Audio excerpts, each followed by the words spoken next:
la place Charles II pour un premier rondeau. Mais la répétition générale, c'était samedi dans les rues de Charleroi. Michel Barbier et Fabien Bohème ont suivi les Soumons. Pourquoi fait-on les Soumons? Eh bien, tout cela, si vous voulez, ce sont les préparatifs du grand jour. Ces préparatifs se composent de 4 Soumons, qui est une répétition batterie, qui est une sortie en sarrau, qui est une sortie en déguisement libre. Et la générale, nous essayons de faire le maximum pour être haut en couleur et en costume.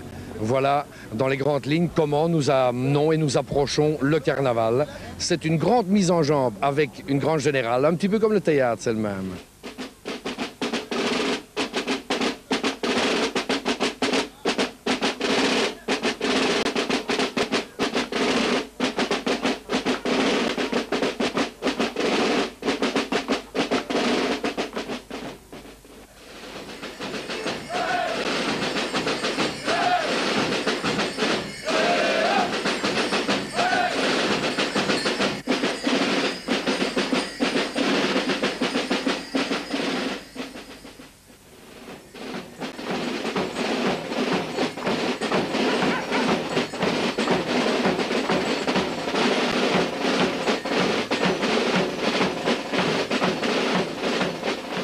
Chez nous, il y a 3 Soumons. Avant, il y avait une Soumons en batterie, mais nous l'avons supprimée. Alors maintenant, nous avons 3 Soumons, dont celle-ci, qui est la générale. Mais toutes nos Soumons se font en musique.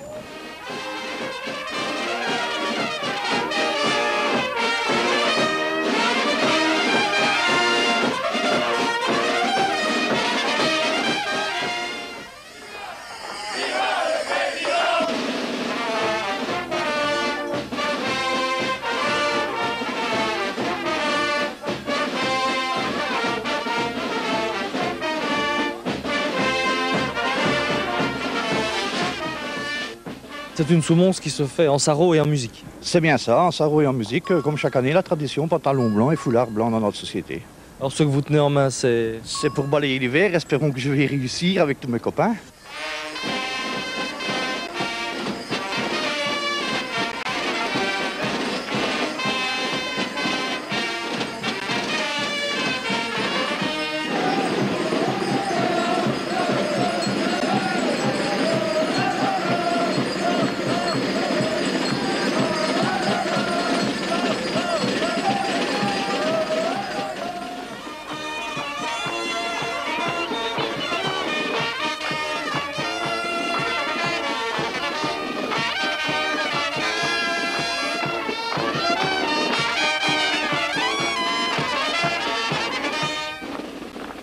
C'est un respect de la tradition, bien sûr, mais il y a quelque chose de nouveau cette année-ci. C'est avec un nouveau comité de carnaval. Nous refaisons l'axe que nous appelons l'axe de Zoo, donc Charleroi-Ville-Basse, Charleroi-Ville-Haute. Tandis qu'avant, le cortège se faisait une année à la Ville-Haute et une année à la Ville-Basse. Mais maintenant, le nouveau comité est revenu dans les traditions et a refait l'ancien parcours.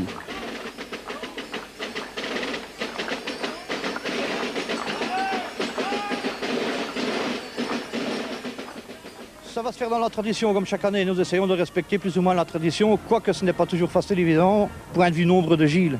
Bon, la crise étant, nous ne saurions pas faire autrement et obliger les gens, nous ne saurions pas non plus. Mais il y a des gens qui disent, je ne sais pas faire le carnaval, mais au matin, ils ont téléphoné pour faire le carnaval. Je dis, vous êtes les bienvenus, il n'y a pas de problème.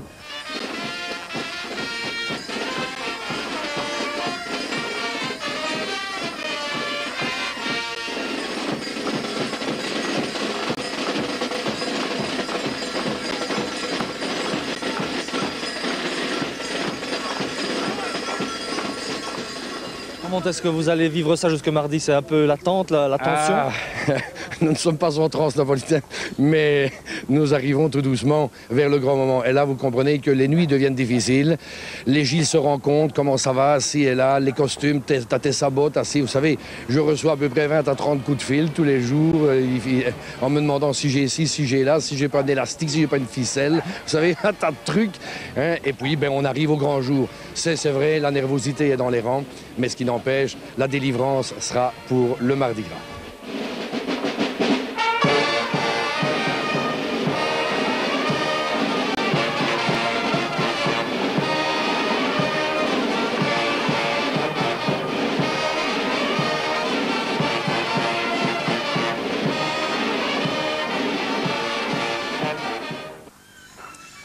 Avant d'arriver au rondeau, les Gilles de Charleroi ont déjà une longue matinée dans les jambes.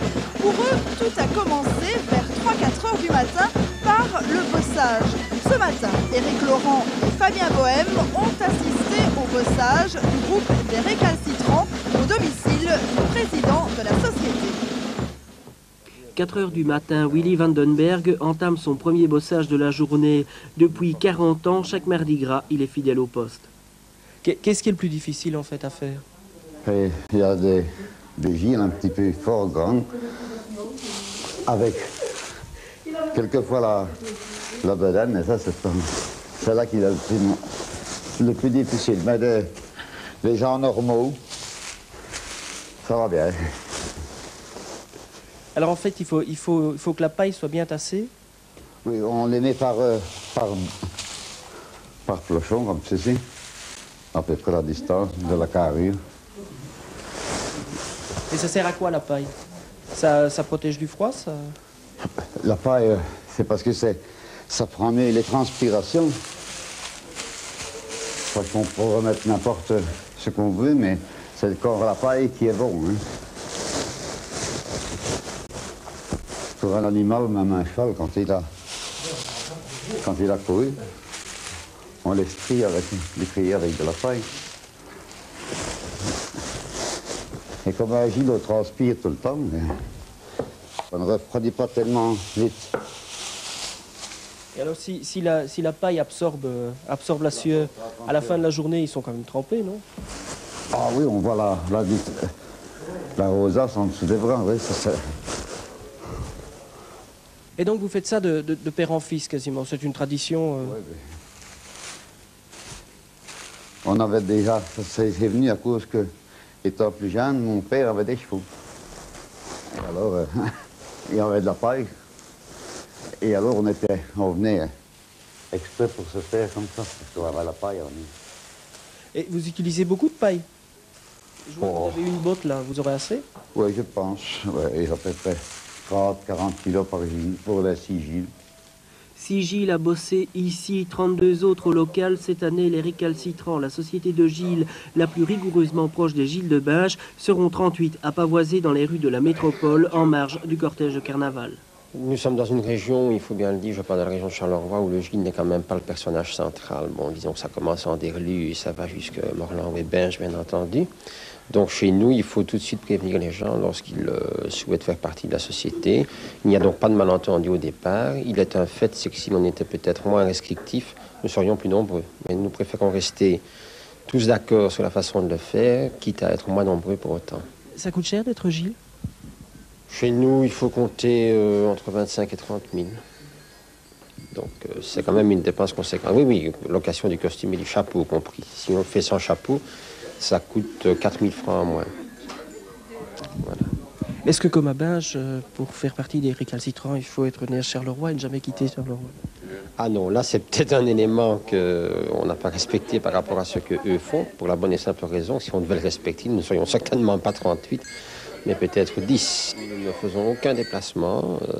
Nous avons des propositions au départ de l'existence du groupe. Maintenant, on sait qu'on ne fait pas de déplacement, donc on ne nous en propose plus. Et d'autre part, nous ne sortons pas à Charleroi en dehors du Mardi Gras, parce que ça aussi, ça nous a été proposé, fête de Wallonie, braderie, inauguration de certains trucs. 5h45 du matin, les Gilles quittent la ville haute vers le boulevard Thiroux, où commencera la première tournée du carnaval.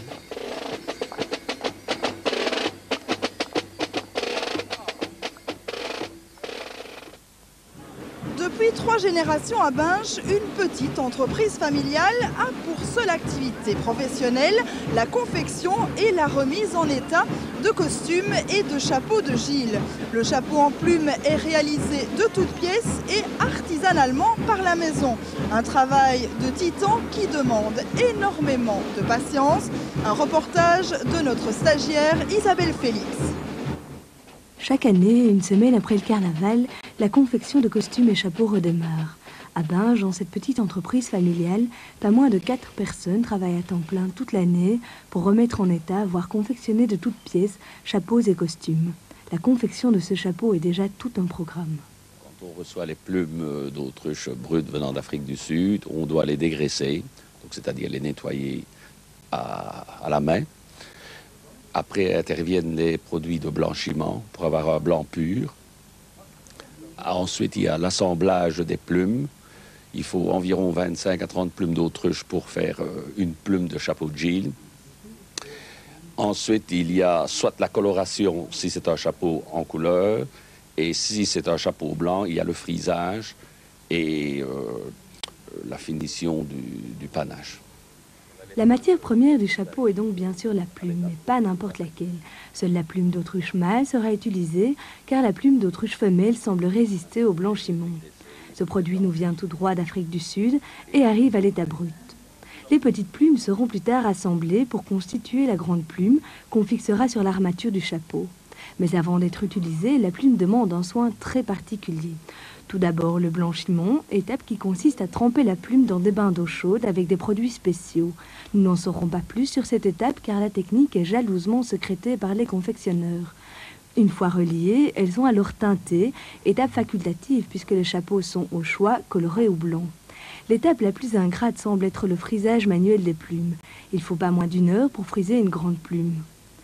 Tout ce travail terminé, il ne reste plus qu'à confectionner le chapeau. L'armature est en fer léger, on y attache 12 grandes plumes qui sont courbées pour créer un panache.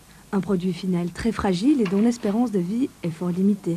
Un chapeau, ça fait environ 3 saisons, voilà. Et il craint surtout l'humidité, tout ce qui est brouillard, pluie, neige et tout. Le reste, bon, il peut geler à moins 20 degrés, c'est pas un problème. Il peut faire du vent si le Gilles est capable de le porter, c'est pas encore un problème. Uniquement l'humidité. Un chapeau demande au total une 50aine d'heures de travail. Une fois terminé, il pèse entre 2,5 kg et 3 kg. Un couvre-chef très esthétique, mais bien peu commode à porter. Les inconvénients, c'est que tous les Gilles ne portent pas très bien leur chapeau, c'est-à-dire il faut être, comme je vous dis, en forme physique pour faire le Gilles avec un chapeau, pouvoir avoir un bon coup et pouvoir le porter bien droit, ne pas avoir son chapeau en arrière pour ne pas accrocher les autres. Le mardi gras seulement, le Gilles pourra enfin arborer son superbe chapeau. Il le portera de 15 à 18 heures, 3 heures de port seulement pour un travail de longue haleine et un coût de location plutôt élevé. Un chapeau se loue 6 000 francs la journée. Être Gilles coûte cher, mais tradition et folklore doivent être entretenus à tout prix. Et nous terminerons bien sûr ce journal par les images du traditionnel cortège du Mardi Gras. Un cortège folklorique qui est parti vers 15h du quai de Flandre pour arriver à 18h15, place du Manège, afin de desservir à la fois le bas et le haut de la ville. Après ce journal, vous retrouverez bien sûr les correspondants locaux et on ne quittera pas l'ambiance du carnaval puisque Josette et Daniel Bonnard ont visité en compagnie des résidents du Haut-Sar Saint-Nicolas de Marcinelle le célèbre musée du carnaval à Binche. Enfin, au programme de tout terrain présenté par Michel Barbier, du basket avec Namur-Lambussard et Carnières-Charleroi, du football avec Presles-Courcelles et enfin un reportage sur le championnat de Belgique de billard. Passez une excellente soirée. À vendredi dans Un an après. Bonsoir.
vous visitez le musée du carnaval avec vos résidents?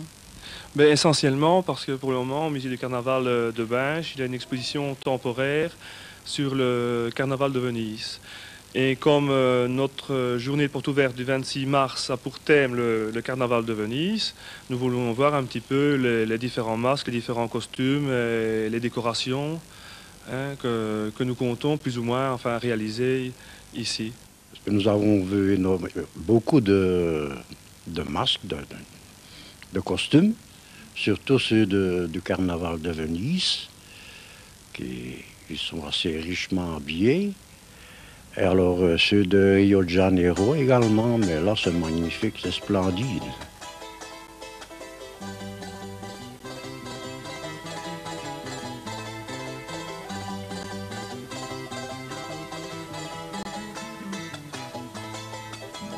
C'est surtout les costumes, moi, qui m'intéressaient. Les masques, pas tellement. Je n'aime pas tellement les masques, mais c'est les costumes, les habillements, tout ça qui m'a plu le plus. C'est beaucoup de travail pour mettre un costume un jour. Un jour, oui, beaucoup de travail, hein, et qui prend beaucoup de temps, certainement. Hein. Est-ce que ça vous donne des idées pour vos bricolages? Oui, nous avons déjà soumis quelques idées. Ici, vendredi, nous allons avoir des modèles pour faire des petits masques. Surtout pour les dames, de faire des petits loups. Nous a montré la façon de fabriquer des masques. Ça part d'un plâtre, une espèce de plâtre, pour arriver à des masques en papier. Sur papier, puis sur carton, et alors le masque proprement dit. Il y a moyen aussi de traiter la petite salle de théâtre aussi. Ouais. Parce que là, on pourrait les s'arranger pour implanter soit en déco, par exemple. Ne plus qu'une gondole, mais ça avec un petit peu d'idées et de matériel, par exemple, soit de la frigolite et une couche de peinture dessus, mais on pourrait y arriver à le fabriquer à ce sujet. Vous êtes parti avec un groupe de jeunes aussi. Oui, nous sommes partis avec l'école d'art et décoration de Monceau, car l'année dernière c'était l'année de collaboration entre les générations, et c'est pas parce que cette année est terminée que nous comptons tout arrêter cette année-ci, quoi. Nous espérons continuer à collaborer avec des jeunes d'autres générations dans le même sens. Et ces jeunes doivent nous aider à réaliser les différents masques avec un groupe donc, de personnes avec Édouard et Edmond. Nous allons nous rendre un de ces prochains jours à l'école et eux vont venir également ici pour un petit peu nous aider à la réalisation de ce que nous voulons faire.